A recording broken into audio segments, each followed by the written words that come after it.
Hi, good morning. Today I want to talk about a very important figure in the whole medical tourism industry, which is the case manager or patient coordinator. In our case, our team members, the position is medical tourism consultant. At the end, they have a great importance because they are the first contact with the interested patient.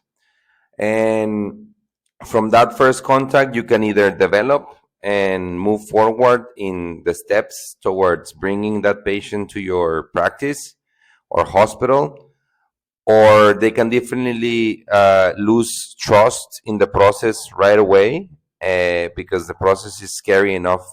So that's why I really want to emphasize that the training of this specific position has to be very comprehensive. It's not an easy product to provide at the end. At the end they have to make sure that the patient understands the cultural differences, the travel logistics, and let alone to be familiar with the whole medical process.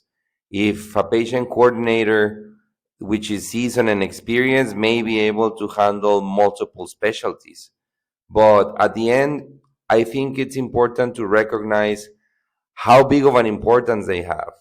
If for me, in 12 years of experience in medical tourism, it has shown me that they are the ones that actually put the patients on a plane with based on what they tell them, based on how they present the proposal, based on how they do the service and the attention that perhaps an specialist won't have the time to do so. um, and then again, they are also have other capabilities to make sure that the whole process is easier and simpler and smoother for that patient. We must remind that they are looking to travel to have, it could be a serious condition, it could be an elective procedure, it could be like a frustration because they cannot do it at home. Maybe they have to wait a long time. Like, it's besides the pricing.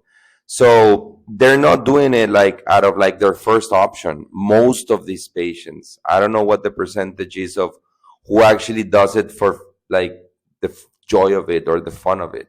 It's for many patients is the last resort.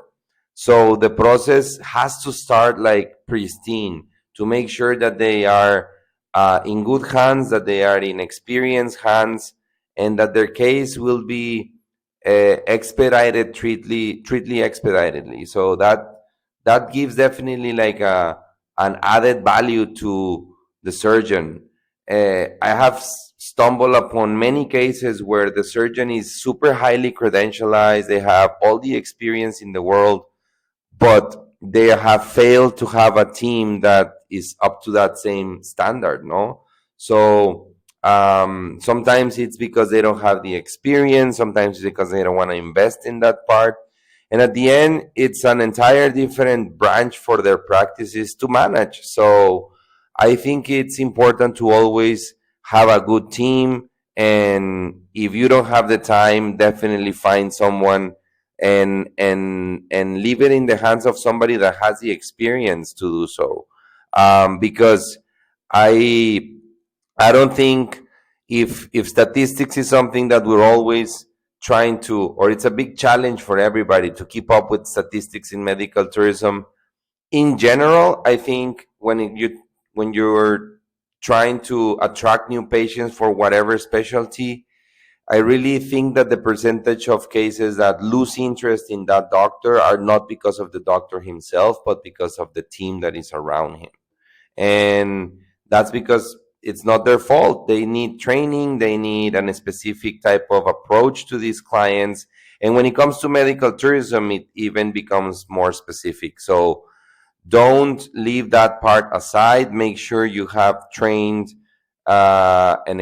train people with customer service, with multitasking, making sure that they are well organized, and ultimately that you have a good chemistry. That's what I can only recommend to doctors and hospital management teams, is to have people that they have the passion of working in the service industry, because at the end that's bottom line what they're doing, and they have to make sure that they present this in an attractive way.